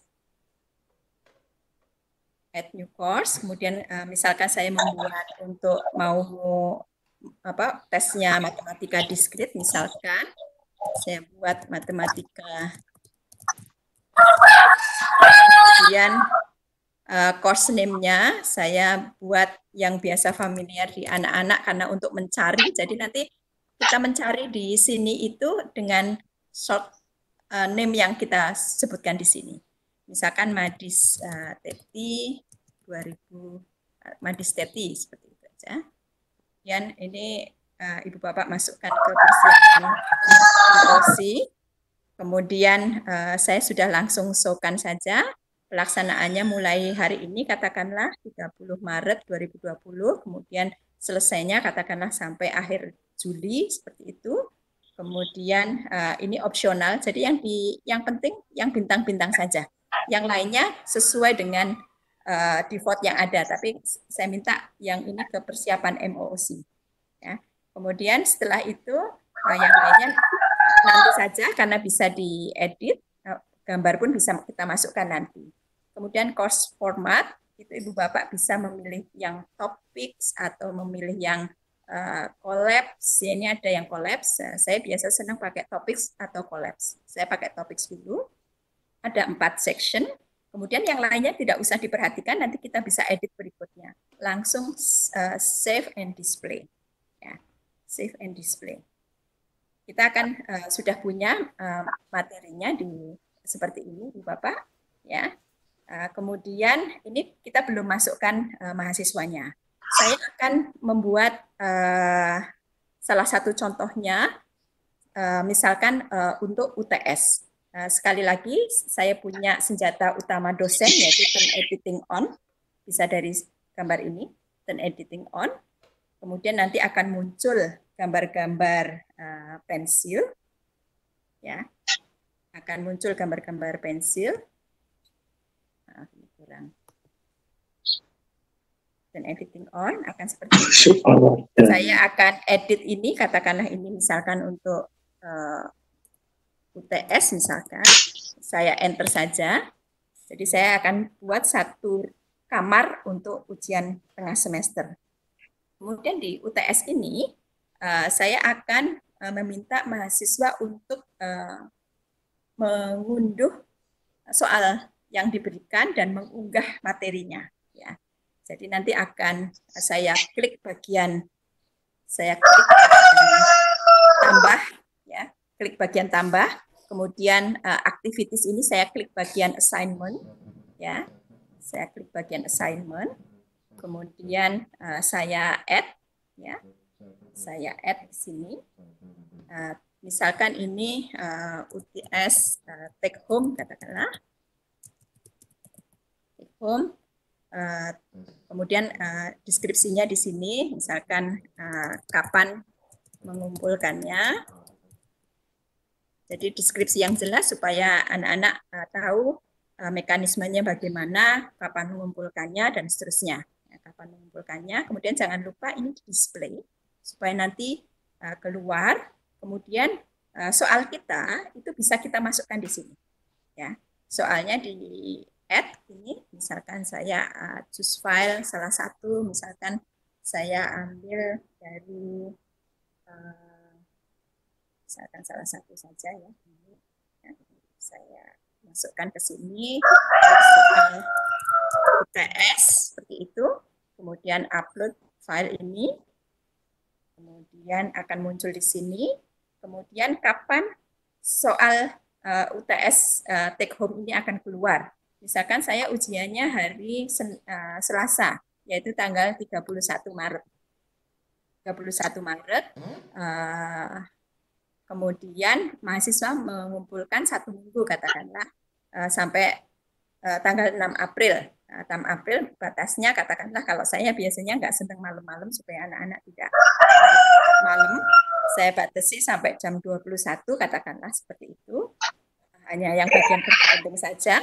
Kemudian nanti modelnya adalah file submission.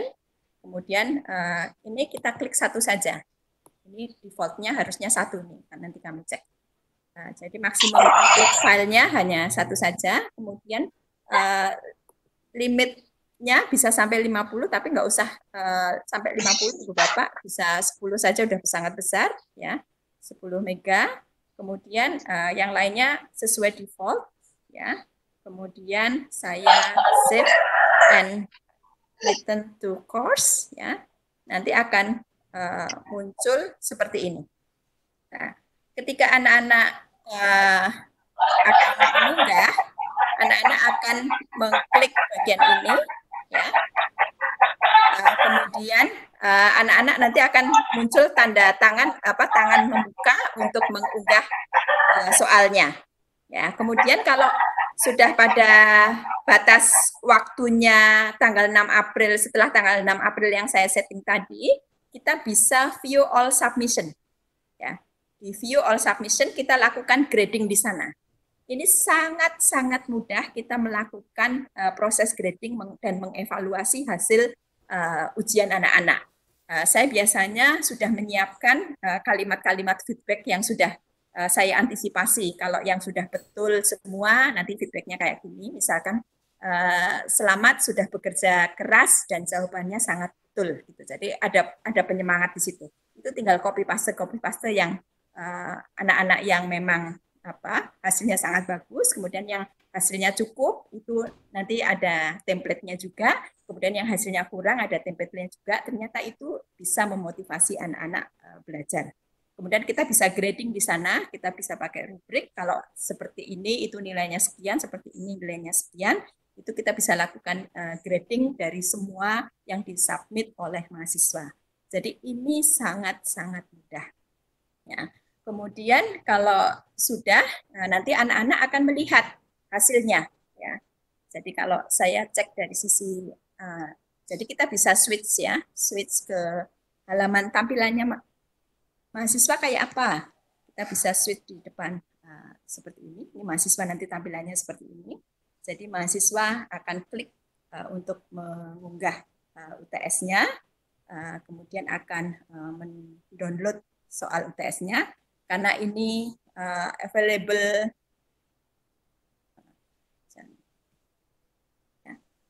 akan di-download. Nanti soal UTS-nya, kemudian nanti mahasiswa akan mengunggah pada saat waktu yang diberikan. Ini kebetulan settingnya tadi sepertinya sekarang, jadi tidak terlihat menu downloadnya. Saya coba akan edit. Saya kembali ke saya sebagai dosen. Saya sebagai dosen, kemudian saya akan edit bagian, saya akan edit, turn editing on. Saya akan edit tanggalnya supaya bisa terlihat. Saya bisa klik di bagian ini, di edit ya. Saya akan edit setting, biar soalnya keluar sekarang. Jadi bisa dilihat sekarang dari mulai jam tanggal 30 Maret. Oke, saya bisa lihatkan. Oke, supaya nanti dari sisi mahasiswa kelihatan seperti apa. Oke, kita cek. Saya akan kembali sebagai mahasiswa. Kemudian nanti mahasiswa melihat ada UTS seperti ini ya. Kemudian soal masih belum update. Saya tadi kayaknya belum men-save ya, maaf ya. Saya ke normal dulu. Tadi saya belum men-save untuk TS-nya. Balik ke dosen, kemudian saya turn editing on. Saya turn editing on, saya edit di bagian sini, edit setting, kapan mengumpulkannya, submission-nya saya buat saja tanggal 29 Maret. Ya, 9 Maret, saya tadi sebelasaan sudah save. Ya. Saya save. Dan saya kembali ke peran sebagai mahasiswa.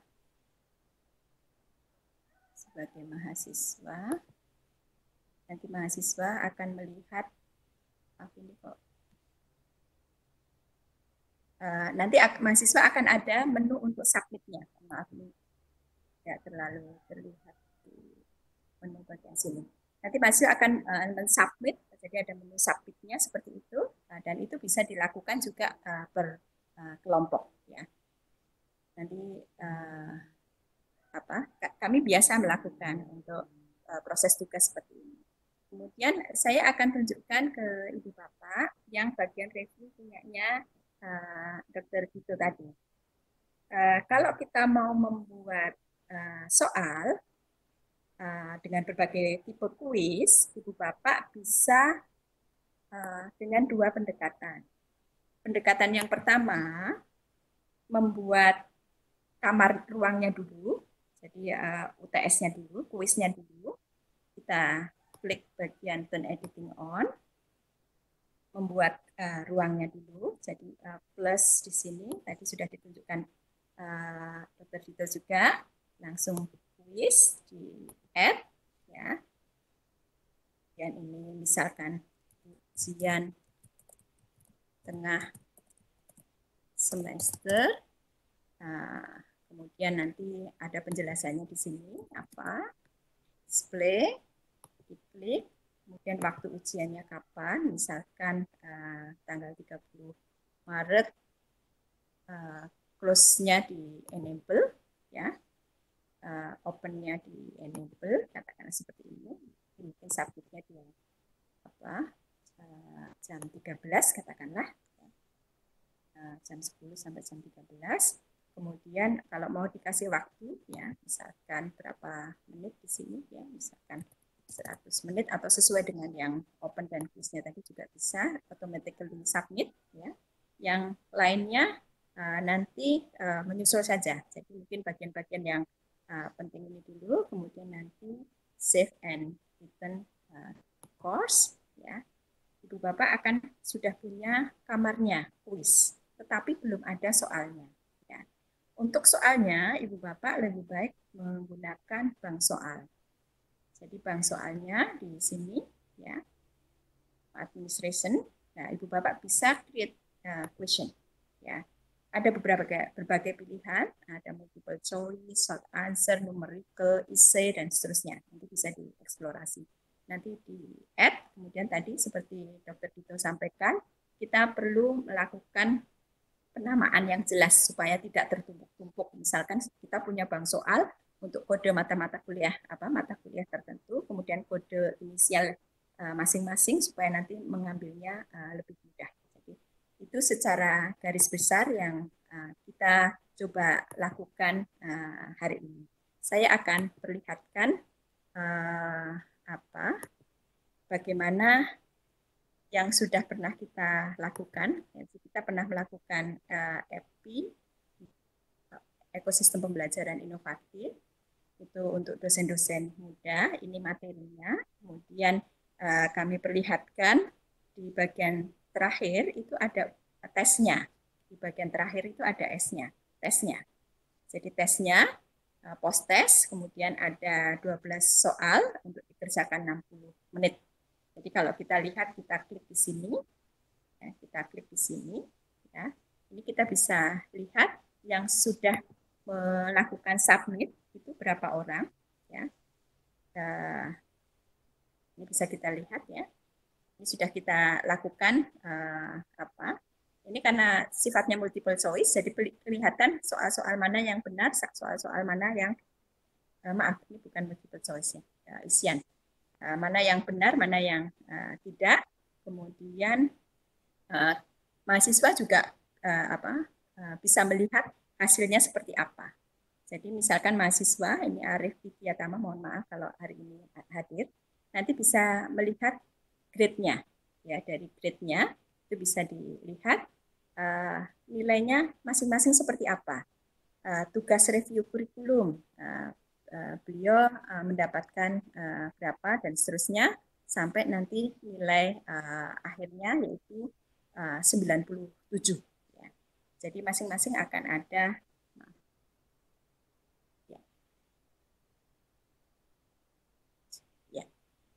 masing-masing akan ada nilainya.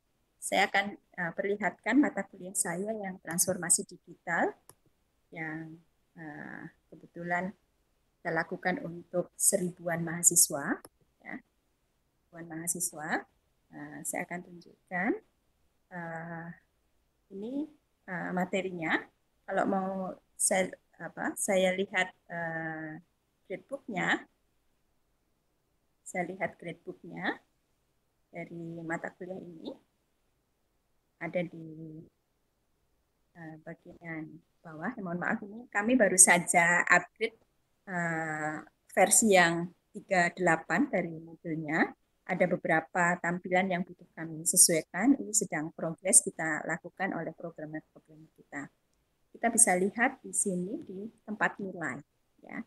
Tempat nilai mahasiswa tadi yang ada sekitar 1000-an, itu kita bisa lihat nilai-nilainya. Semuanya. Ya. Misalkan saya akan melihat Sukamto. Sukamto itu nilainya, ya, nilai dari Sukamto dari mata kuliah transformasi digital ini nanti akan terlihat di sini. Kuisnya mendapatkan nilai 100, SPA-nya 81, UTS-nya 96, tugas akhirnya 93, sehingga nilai akhirnya itu 90 atau setara dengan A. Ya. Jadi ini sangat mempermudah kita dalam proses grading dan mahasiswa bisa mendapatkan feedback secara langsung. Itu saja mungkin yang bisa kami sharing ke Ibu Bapak semua, mudah-mudahan bermanfaat.